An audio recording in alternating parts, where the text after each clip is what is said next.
brasileiro, no capítulo 5 do Evangelho segundo Marcos. Vendo Jesus as multidões, subiu ao monte e, como se assentasse, aproximaram-se os seus discípulos. E ele passou a ensiná-los, dizendo: Bem-aventurados os humildes de espírito, porque deles é o reino dos céus. Bem-aventurados que choram, porque serão consolados. Bem-aventurados os mansos, porque herdarão a terra. Bem-aventurados que têm fome e sede de justiça, porque serão fartos.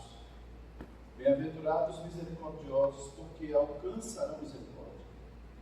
Bem-aventurados os limpos de coração, porque verão a Deus. Bem-aventurados os pacificadores, porque serão chamados filhos de Deus. Bem-aventurados os perseguidos por causa da justiça, porque deles é o reino dos céus. Bem-aventurados sois vós, quando por minha causa forem injuriados e vos perseguirem, e mentindo disserem tudo mal contra vós. Regozijai-vos e exultai, porque grande é o vosso galardão nos céus. Porque assim perseguiram os profetas que vieram antes de vós. Vós sois o sal da terra. Ora, se o sal vier a ser insípido, como lhe restaurará o sabor? Para nada mais presta, senão para ser lançado fora e pisado pelos homens. Vós sois a luz do mundo. Não se pode esconder a cidade edificada sobre um monte, nem se acende uma candeia para colocar debaixo de um alqueire, mas no velador, e ilumina todos os que se encontram na casa. Assim brilhe também a vossa luz diante dos homens, para que vejam vossas boas obras e glorifique ao vosso Pai que está no céu.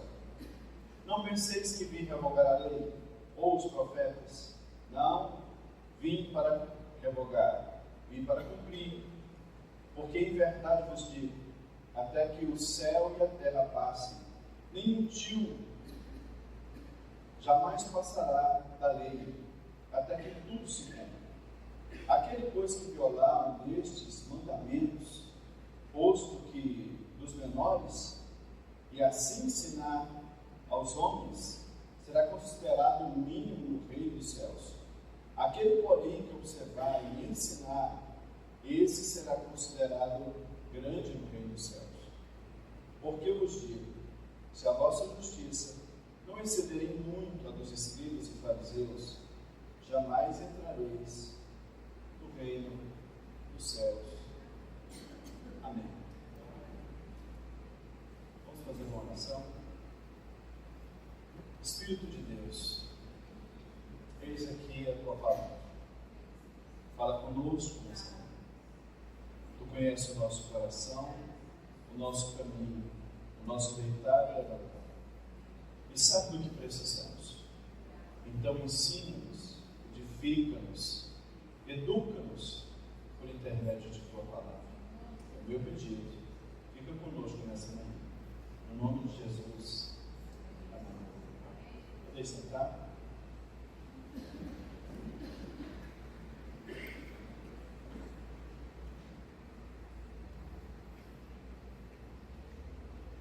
É interessante a maneira redacional como Mateus escreve o seu Evangelho. O intuito de Mateus é trazer um ensinamento, um Evangelho didático. Quando ele escreve, a gente sabe que Mateus está escrevendo para uma comunidade judaica, aquele povo que haveria de receber esse texto eram os judeus. E é por isso que Mateus vai se preocupar com algumas características de judeus. Por exemplo, Mateus inicia o Evangelho com a genealogia de Jesus. Você vai perceber que ele quer deixar bem claro que esse Jesus, ele é descendente de Davi. um dos homens que foi proeminente em Israel. Você vai perceber que ele inicia dizendo evangelho, na realidade ele vai dizer livro da genealogia de Jesus Cristo, filho de Davi, filho de Abraão. Parece que tem algo errado aqui, porque se for uma questão genealógica, ele tinha que começar falando de Abraão, que é o pai da fé. Mas ele quer deixar intrínseco que Jesus, ele é da tribo de Judá e ele vem dessa descendência davídica. E é por isso que você vai ver no verso 17, por 3 vezes ele vai usar a expressão 14. Aí ele vai dizer que de Abraão a Davi são 14 gerações. Davi ao cativeiro babilônico, 14 gerações. E do cativeiro babilônico até Cristo, 14 gerações. Como é que funcionava naquela época? Não se tinha um documento de identidade. Quando você queria saber de que descendência você era, você usava números. Um estudo judaico chamado de gematria. Então, quando você pega o nome de Davi no hebraico, só são 3 letras. Dalet, a 4ª letra, representa o número 4. Vav, a 6ª letra, representa o número 6. E o Dalet, a 4ª letra, representa o 4. Se a gente fosse transliterar o nome de Davi, a gente diria DVD. Esse é o nome de Davi. A somatória do nome de Davi, 4 mais 6 mais 4, quanto é que dá? 14. Ele está dizendo, esse é o qual eu estou falando para vocês, ele é o descendente de Davi, o rei de Israel, aquele que haveria de vir. Mas há algo mais interessante que Mateus está nos mostrando no seu evangelho. Parece que Mateus está com o livro de Deuteronômio na mão e ele está, através desse livro, escrevendo o seu evangelho. Porque Deuteronômio, capítulo de número 18, verso 15, o próprio Moisés diz, Deus levantará um profeta semelhante a mim e a ele você deve ouvir. Então Mateus está fazendo esse paralelo entre Cristo e Moisés. Você vai perceber que Moisés, quando bebê, ele é perseguido, quase morto. Jesus, quando bebê, ele é perseguido, quase morto.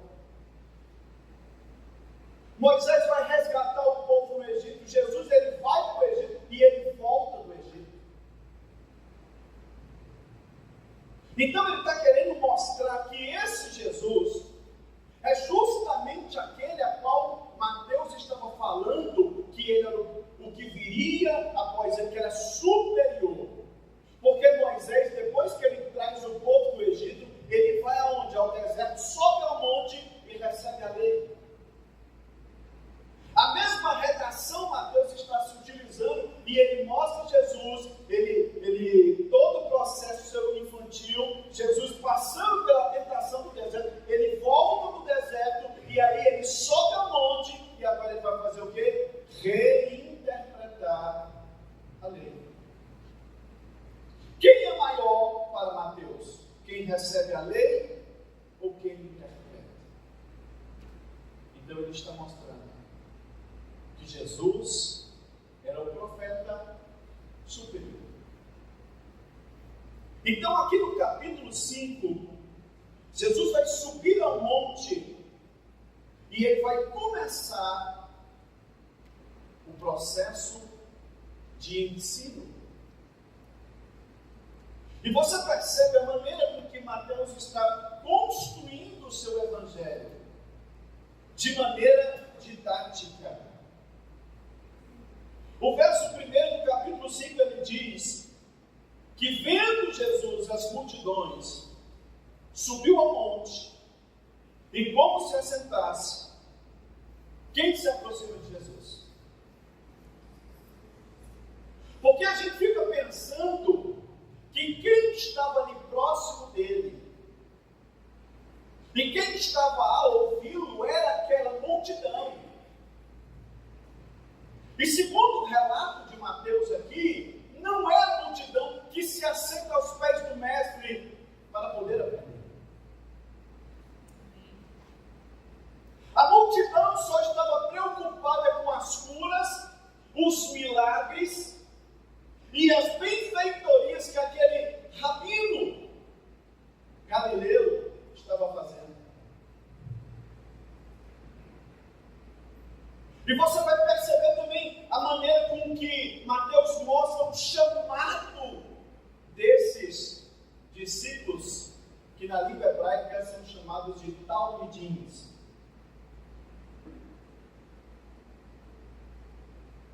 Para que fosse um discípulo, segundo o relato do Evangelho de Mateus, era necessário renúncia. Porque você vai perceber aqui no capítulo anterior, a partir do verso 18, Jesus está andando na Galileia, ele começa a chamar os primeiros discípulos. E aí ele vê dois irmãos, Pedro e André. E quando ele vê esses dois irmãos, ele diz o que a eles? Segue-me. E segundo Mateus, de pronto aqueles homens seguiram a Jesus. E aí mais à frente você vai ver que Jesus encontra mais dois, Tiago e João. E a mesma expressão, akalauteu, do grego, que é segue-me. E akalauteu não é seguir de distância, não. É pisar onde pisa, andar onde anda, fazer aquilo que faz. E você percebe que Pedro e André, eles são os pescadores. Tiago e João, eles estão consertando as redes. Então a gente percebe que uns trabalhavam para os outros, enquanto Tiago e João e seu pai eram os empresários, Pedro e André eram os funcionários da empresa. Mas para que eles seguissem o mestre, a primeira coisa que fizeram foi o quê? Renunciar. E essa é a primeira característica que Mateus mostra para a gente. Um verdadeiro discípulo, ele renuncia a muitas coisas na sua vida para poder seguir o seu mestre de perto.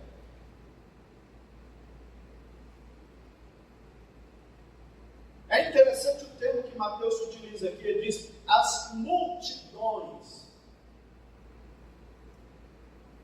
E na nossa língua ficaria estranho se eu falasse multidões, porque multidão já subentende um plural. Mas na linguagem que Mateus está usando, multidões, o termo óculos, a ideia não é que era especificamente só judeus, mas eram pessoas de outras nacionalidades, que quando ouvem falar o que aquele rabino fazia, vieram atrás dele para receber as benesses, as curas, os milagres, e Jesus os curava. Mas quando está relacionado à questão do ensino, só discípulos sentam nos pés. E quando os discípulos sentam aos pés, entendem uma coisa. Era comum isso nas escolas rabínicas. O rabino está andando, quando ele se assenta, é porque ele quer ensinar uma verdade. E aí os seus alunos sentavam ao redor e começaram a ouvir aquilo que o seu mestre dizia. É por isso que a gente vai ver Paulo dizer que foi ensinado aos pés do rabino Gamaliel.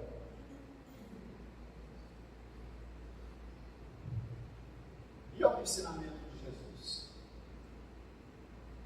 Jesus começa o seu ensinamento falando uma coisa que para o judeu é intrínseco: bem-aventurado.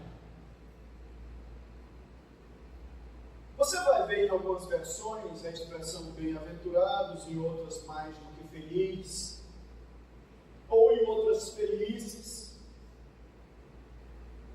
É porque para a língua portuguesa há expressões que não tem como a gente dimensionar a profundidade daquela palavra. Esse termo que é usado por Mateus aqui é o makarios,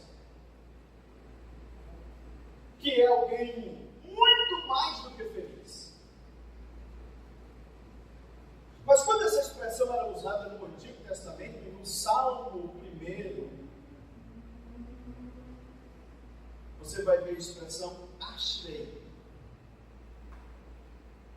O termo ashrei é alguém que encontrou algo tão importante na vida, que este algo é aquilo que conduz de maneira direta à felicidade. E você observa que no Salmo 1, o que é que conduz à verdadeira felicidade? A lei do Senhor.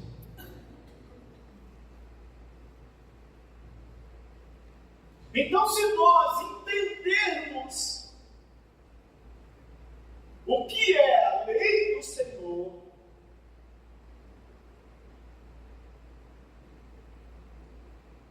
nós conseguiremos ser verdadeiros discípulos. Aí Mateus vai dizer: bem-aventurados os humildes de espírito, porque deles é o reino do céu. Algumas pessoas têm dificuldade de entender aqui, porque a gente fica pensando: o que é ser humilde de espírito?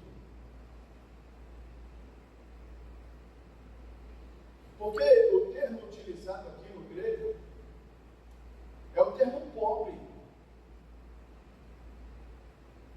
O termo pidorroi aqui é pobre.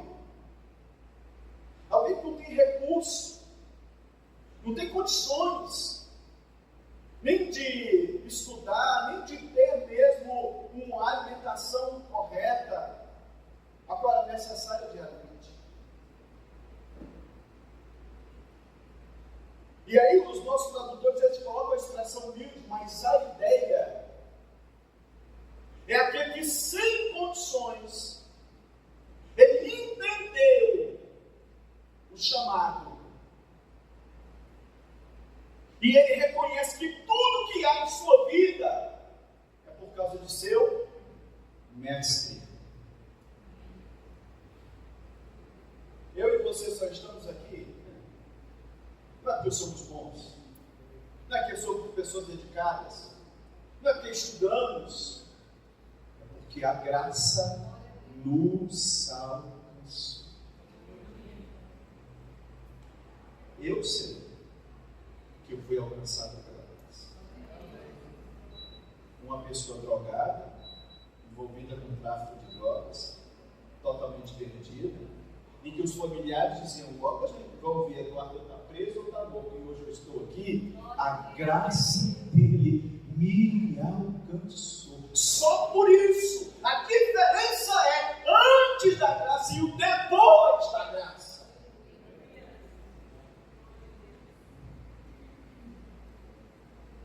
Bem-aventurados que choram, porque serão consolados. A situação daquele povo era difícil, não tinha um governo que ajudasse, não tinha alguém que socorresse. Então o povo só deu. Jesus disse o quê? Vocês terão consolo. E o consolo de vocês não é simplesmente algo terreno, mas o consolo vem de cima, vem do céu. Porque vocês fazem parte desse reino. Bem-aventurados mansos. E qual é a ideia de mansidão aqui?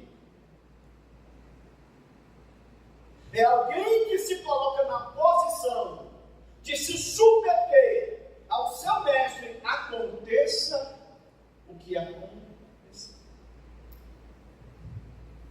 Se o mestre mandou sentar, nem olhe para trás para ver se tem cadeira.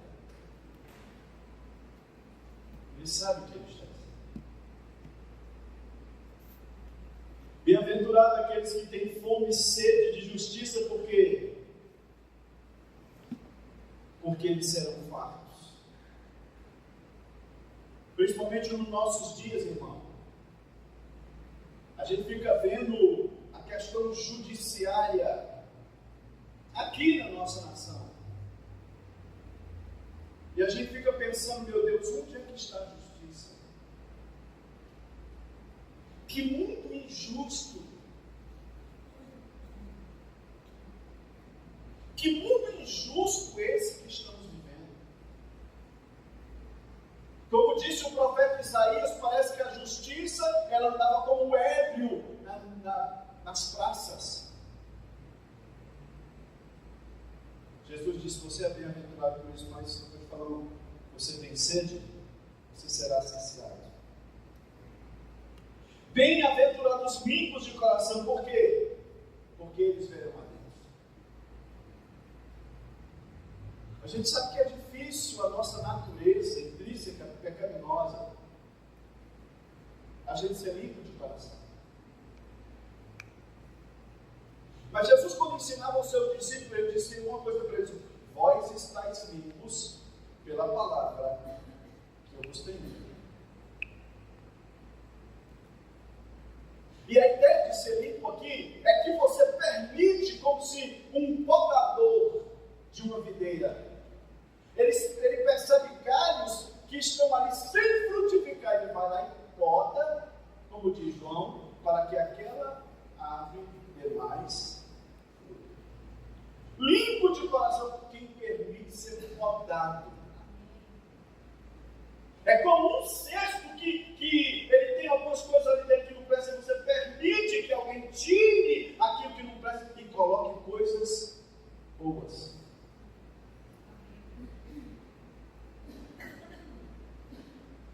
Bem-aventurado os pacificadores, porque eles serão chamados filhos de Deus. Pacificador aqui é a ideia de quem traz a paz. Mesmo em conflitos e guerras, você é em si um portador do Deus da paz.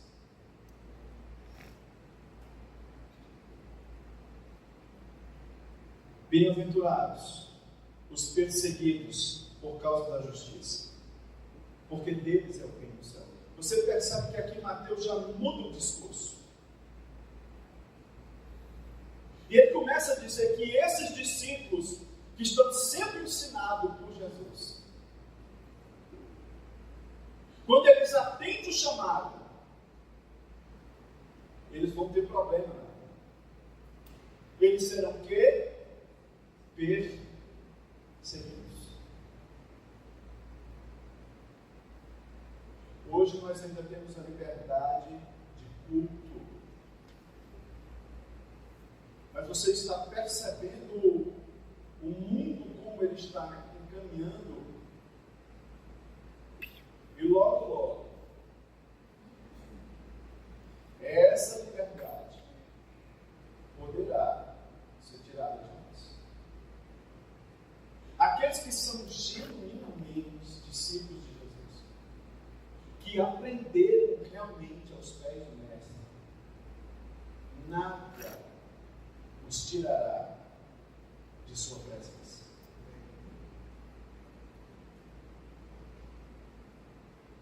Bem-aventurado quando, por minha causa, vos injuriarem e vos perseguirem, e mentindo, disserem todo mal contra vós. Regozijai-vos e alegrai, porque grande é o vosso galardão. E aí Jesus ainda diz, não é porque você nesse momento está passando por isso, isso já vem acontecendo com o povo de Deus desde lá atrás. Aí dentro da didática de Mateus, porque lembrem-se, Mateus escreve as palavras de Cristo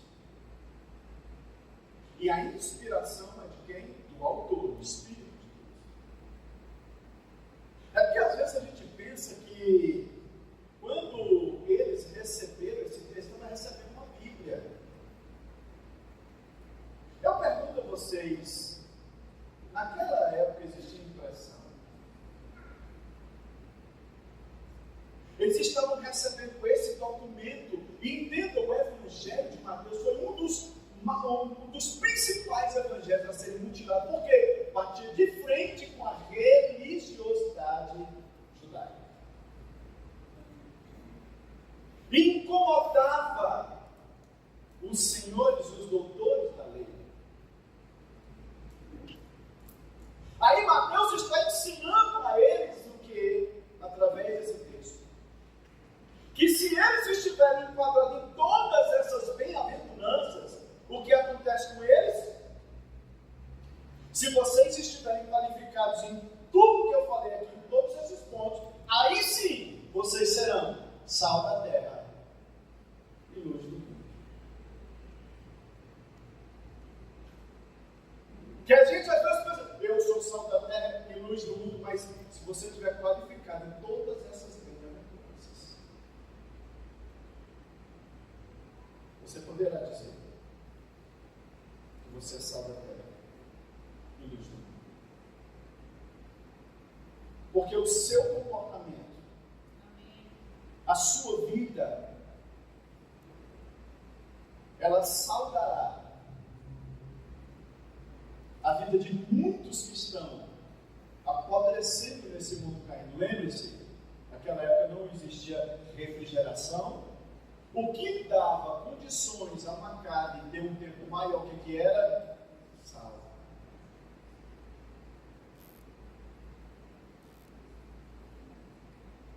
E aí Jesus vai dizer que se perder esse sal, não tem como restaurar o sal.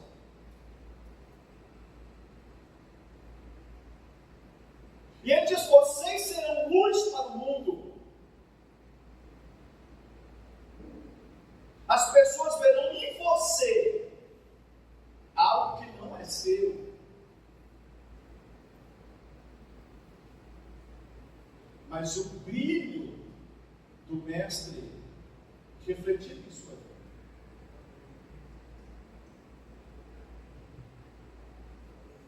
Aí, diante do ensino, Jesus vai dizer o quê? Que essa luz, ela deve brilhar de tal maneira que as pessoas olhem para nós e, diante do que vem, elas glorificam o Pai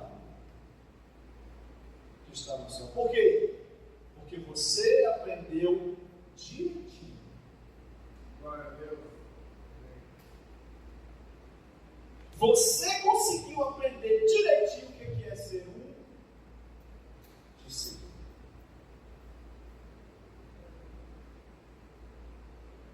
Aí, para alguns que pensam, não, Jesus, a lei ela foi abolida, ela foi tirada, Jesus disse, eu não vim abolir. Mas eu vim cumprir essa lei. O que nós não praticamos hoje são os ritos. Eu não preciso de ritualismo para poder me apresentar e chegar diante de Deus. Não. De maneira nenhuma. O que me faz chegar diante de Deus hoje é o sacrifício do meu cordeiro. Se eu estou aqui hoje, é porque eu creio que o Cordeiro de Deus, que tira todo o pecado, ele foi morto, exposto ao vitupério em meu lugar. E aí, Mateus vai falar dentro da questão do ensino, tudo isso que vocês aprenderam. Se vocês ensinarem isso de maneira correta, vocês serão chamados grandes no reino de Deus. Se caso contrário, omitirem isso,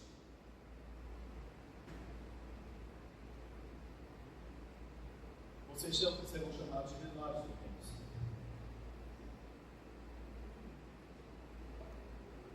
Deus. Entenda, irmão?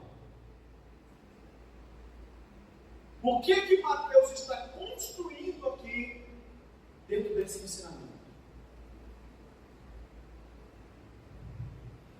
Mateus está mostrando aquele público que haveria de receber esse texto.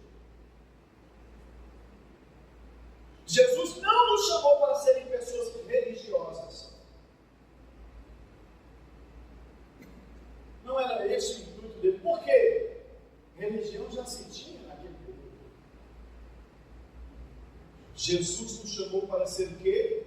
Discípulos. E a gente precisa entender que o discípulo, em alguns momentos, ele era tão parecido com o mestre, que quando Pedro está lá, dentro da casa em que eles vão crucificar a Cristo, e Jesus está indo de lá para cá, aí Pedro ele conseguiu entrar no lugar, uma moça olha para ele e fala: você é um dos deles. Ele disse: não, eu não sou não. Você é, a tua fala te condena.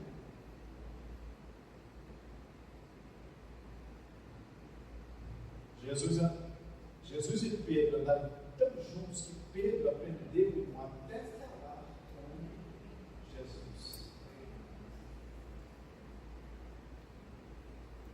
E o discípulo é de que no fim do dia está com o seu corpo coberto da poeira, do pó de seu mestre, porque ele andava atrás do mestre para se tornar co-igual.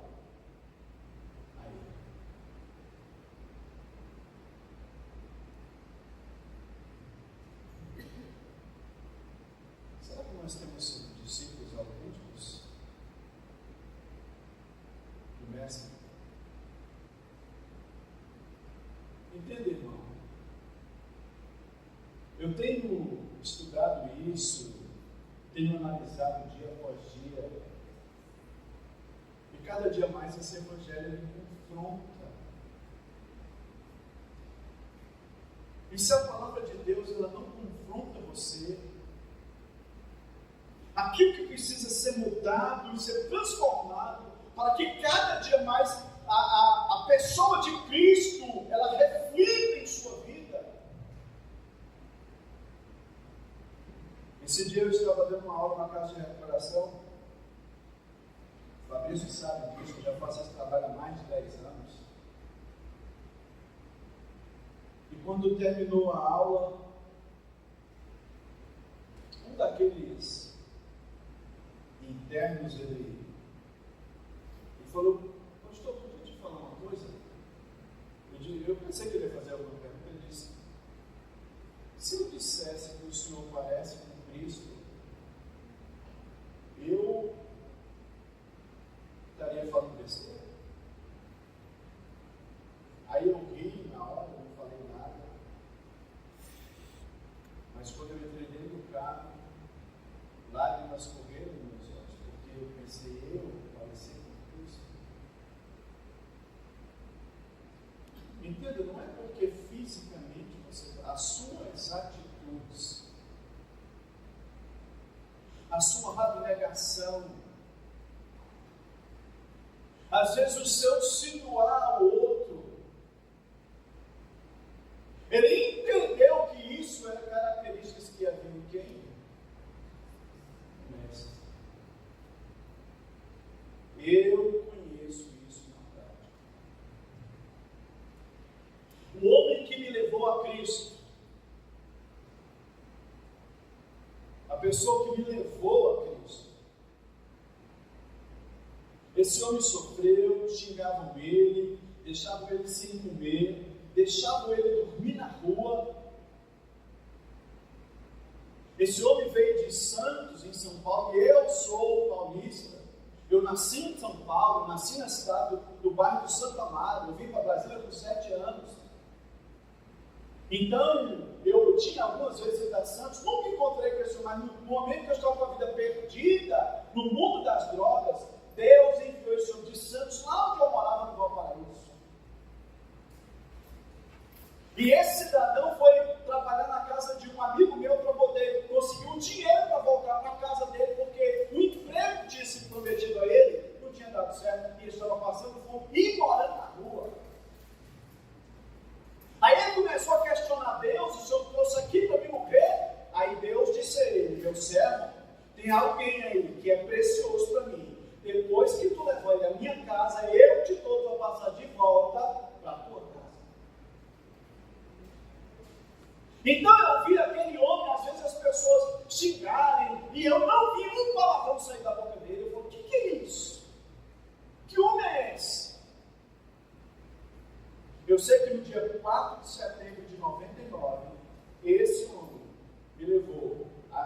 de Deus, etapa C, dá para voltar. Ele falou, olha, eu quero te levar a um lugar, você quer ir? Primeiro ele chegou para mim e disse, jovem, eu vim de muito longe para te dar um presente. Você quer esse presente? Eu falei, eu quero. Porque estava justamente eu discutindo com um amigo meu, falando, Léo, eu acho que eu estou ficando doido, é meu amigo. Porque agora, quando eu uso droga, me dá vontade de ler a Bíblia, eu acho que eu estou ficando doido. Ele disse, não, continua. E esse barulhinho aqui, ó, esse barulhinho das quais a minha boca enchia de água como se eu estivesse morrendo de sede. Eu não conseguia entender o que era aquilo. E o irmão ouvindo que eu e o Léo conversavam, aí ele disse, eu vim de muito longe para te dar um presente, você quer? E eu pensei, alguém na minha situação merece presente? Ele disse, eu vou te levar na igreja. Eu disse, eu vou. Aí eu falei, engraçado, eu li um texto que diz, alegrei-me quando me disseram, vamos à casa do Senhor.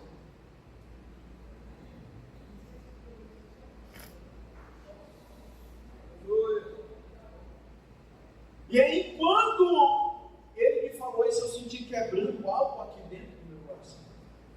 Desde aquele dia. Nunca mais. Nunca mais. Eu usei nenhum tipo de droga. Nunca mais. E aí eu vi Cristo na vida dele. Por quê? O comportamento dele era muito parecido com o Ele me levou à igreja. Eu fui à igreja. Naquele dia, quando eu entrei dentro daquela igreja, que muitas vezes eu ficava me drogando do lado da igreja, lá tinha um nome bem grande. Jesus é o único mediador entre Deus e os homens. Eu queria entender o que é isso, mediador. O que significa isso? Ele me levou naquela igreja. Era um culto de ceia. E quando eu entrei, os irmãos me receberam muito bem, me abraçavam, e eu falei, não, isso aqui é diferente. Eu sentei lá no banco e eles começaram a cantar aquele solto do cabo da nau. Toma os remos na mão e navega com fé em Jesus. E eu não entendo por que eu comecei a chorar. Eu chorava de babar e senti uma chuva caindo sobre a minha cabeça. Que negócio é esse? Aí eu ouvi uma voz dizer, meu filho, há muito tempo eu te chamava. Esse é o lugar que eu tinha preparado para você. E eu olhei para o lado, o Léo, que foi comigo, estava chorando. Olhei para o outro irmão que estava indo. Eu falei, você não está ficando doido? Aí o irmão falou para mim, ó, quando acabar o culto, você vai lá na frente para aceitar Jesus. Onde é que eu assino? A pessoa tinha que assinar o documento, irmão. Aquele homem passou a sofrer. A casa que ele conseguiu como abrigo era uma casa de pessoas que eram de religiões afro. Então, quando começaram a perceber que ele estava pregando o evangelho, expulsaram ele de lá. E eu lembro que no último dia, antes dele ir embora, eu fui atrás dele bem cedo, ele estava lá na Itampaí, eu fui passando correndo às 7 da manhã, porque ele falou, me ajuda que amanhã eu vou voltar para minha casa, sem dinheiro no bolso. Aí quando eu passei correndo, ele estava escondido de trás de uma caixa de telefone na época. Eu disse, olha, o que você fez? O que você está fazendo aqui? Ele falou, eu tive que dormir aqui. Eu falei, por quê? Me expulsaram de casa. E aí eu comecei a chorar e falei, Deus, por que uma pessoa sofre tanto no lugar de outra? E ele dizia para mim, eu sei que você vai ficar firme e grande é o projeto de Deus. Eu fui com ele na rodoferroviária na época, lá no Cruzeiro. E quando eu cheguei na rodoferroviária, Cléber, o nome dele, o Cléber chegou no guichê e disse, tem uma passagem aí para Santos, o nome de Cléber. A mulher mexeu no computador, falou, tem. E essa passagem está paga? Você tem alguma coisa que comprova que seu nome é esse? Ele tirou o RG, deu a ela. Ela disse, o ônibus sai em 30 minutos. Aí eu entrou no ônibus. Nunca mais eu vi. Mas eu entendi o que é ser um discípulo. Eu entendi o que é alguém parecer com Cristo.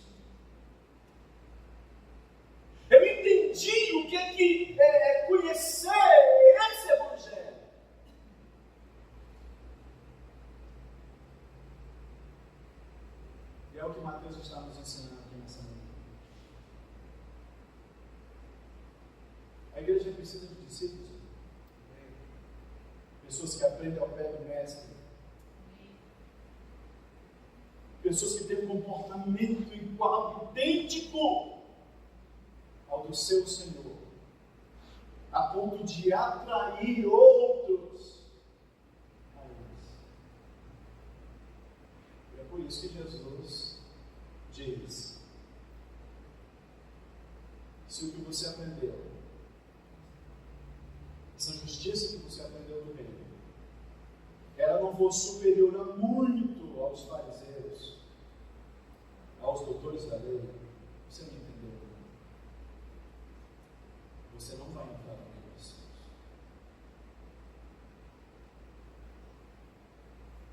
Eu fico triste com essa geração que a gente se encontra agora, na juventude, e muita gente que às vezes não sabe defender nem a fé que Jesus deu a eles. E as pessoas, por intermédio de vídeos de alguns minutos, acham que aprendeu muita coisa. O verdadeiro discípulo gasta tempo aos pés do mestre, aprendendo graça e conhecimento. Deus não precisa de mim para defender isso aqui. Ele só quer que eu seja um discípulo autêntico, que cada dia pareça mais com aquele a quem eu digo que eu sou. Talvez você esperava uma mensagem diferente, mas entenda, nesses 15 anos de igreja, vocês estão aqui. A reflexão que Deus trouxe ao meu coração é que o Senhor quer que você faça discípulos. E o Evangelho encerra no capítulo 28, Mateus escrevendo que as palavras de Jesus ide e fazei discípulos. Ensine aquilo que você aprendeu do mestre. Propague essa verdade que você aprendeu da parte do mestre. Entenda aí, e as nossas traduções ide. Só que o termo grego aqui não é ide, é indo.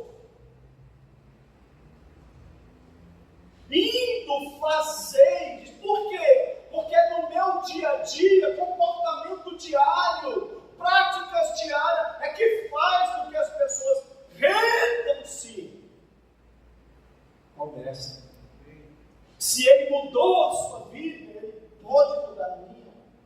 Se ele transformou você, ele pode fazer isso comigo.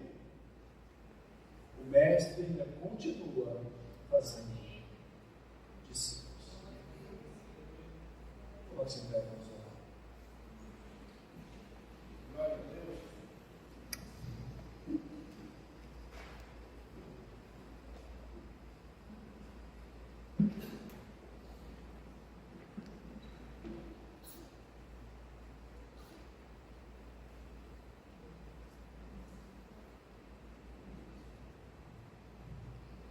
O discípulo, irmão, aconteça o que acontecer,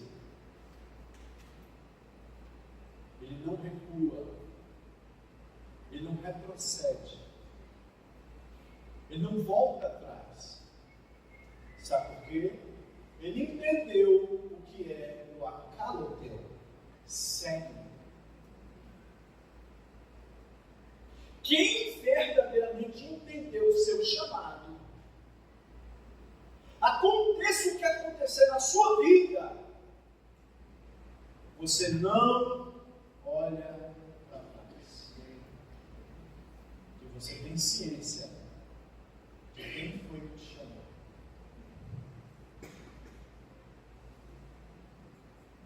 Espírito de Deus.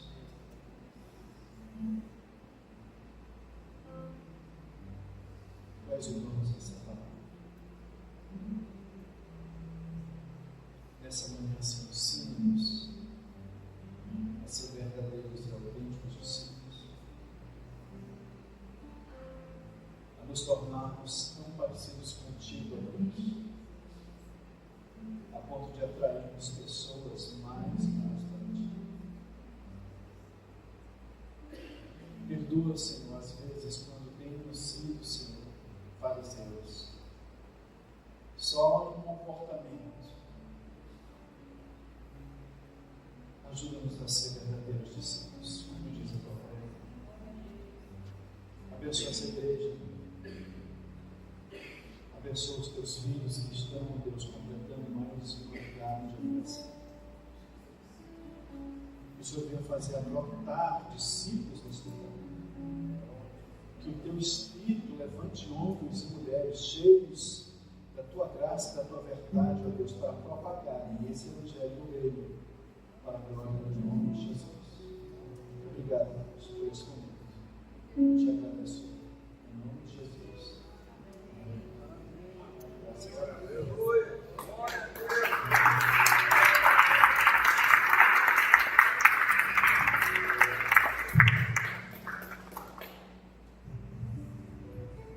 Glória a Deus, tome esse lugar, só um instantinho, meu irmão.